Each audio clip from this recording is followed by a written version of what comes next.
So the short answer is we don't know with certainty. The longer answer is we are looking for answers to some degree from previous experience with other similar viruses.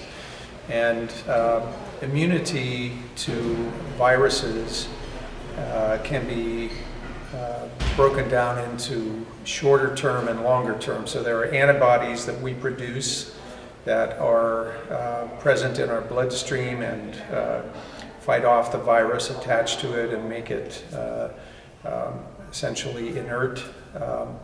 And there are longer term types of immunity that are called cell-mediated immunity mechanisms.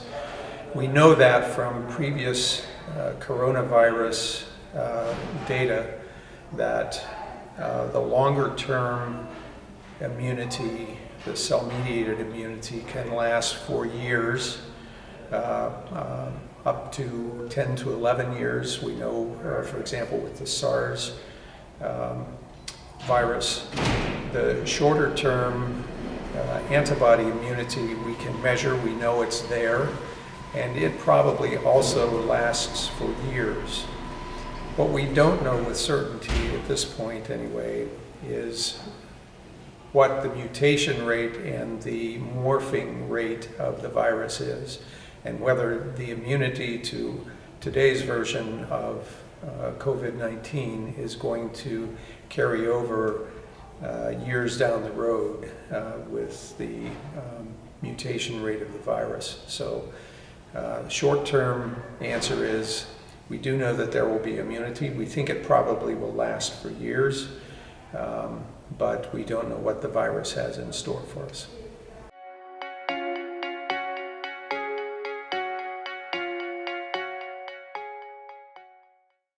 So I presume that what is being referred to there are medications, and the answer is we have been using a number of different medications, most of which we don't know with certainty how well they work. Some of these are experimental, some of them are approved for use only when other measures have failed. That's called compassionate use. Some medications have been fast-tracked for use in this situation, but things like hydroxychloroquine or chloroquine, azithromycin, that the mechanism of their action is to block entrance of the virus into the cells. They may be effective if used early on in the disease process. Later stages of the disease, when the virus is already in the cells and infecting the body, we don't know how effective they are. And I think we won't know with certainty until we gather some more data and analyze that data.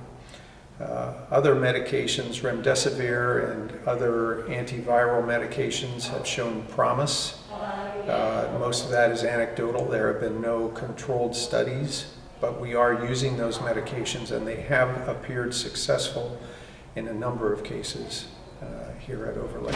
Again, I think we don't know the full answer until we get down the road a bit and analyze more cases and get more numbers to support that.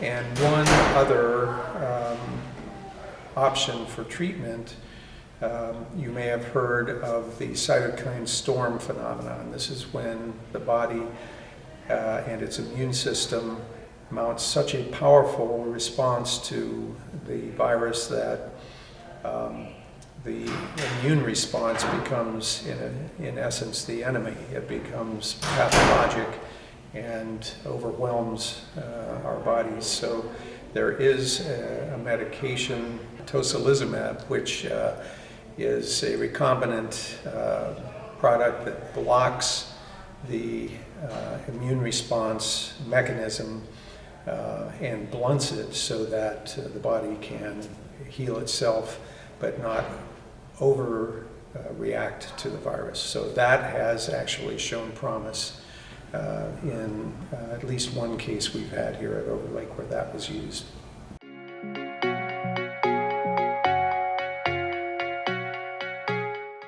It is probably true that there is a period of time prior to becoming symptomatic when we do shed virus. I think we don't know with certainty what that period of time is. It probably is less than a week, but maybe a matter of days. And it is extremely variable from patient to patient. Some patients will have symptoms dramatically early on and others not, and that's very much a variable that we don't have an answer to yet.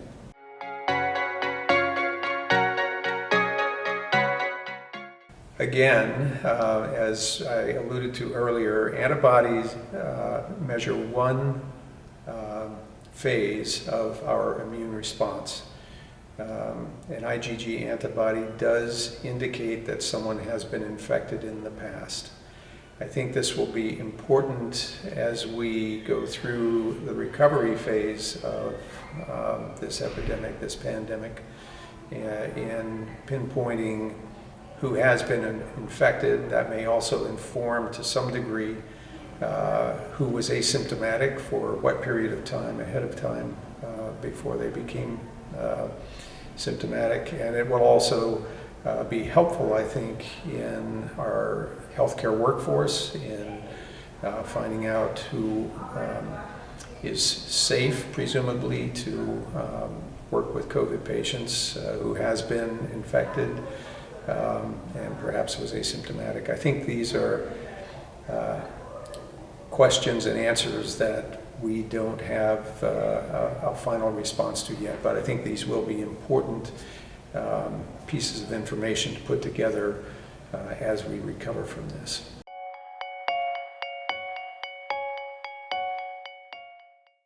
So I will answer that question in this way. It depends on if you think you are going to infect someone else or you don't want to be infected. Masks outside of the healthcare setting may not be that effective for preventing us from catching something. They may be more effective in limiting the amount of droplet spread that we engender from coughing and sneezing. But there is the effect that the farther away from someone you get, the less likely it is that you're going to have any aerosol from that person affect you. And in the out of doors, where there is typically a lot of airflow that we don't have indoors typically, your risk is much less than if you're in an enclosed space where there is no airflow.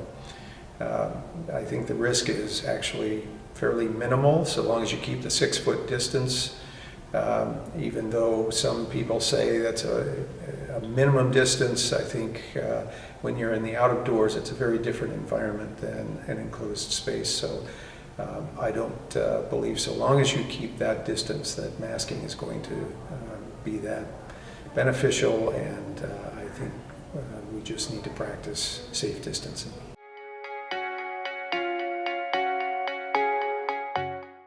I think the data are numbers. I think the impact to the community, we really don't know what that is at this point. We're still in the middle of this. It has had a huge impact on most people. I think the sheltering in place has socially distanced us to some degree, and it's fortunate that we have electronic media to keep us in touch with our loved ones when we can't be there in person.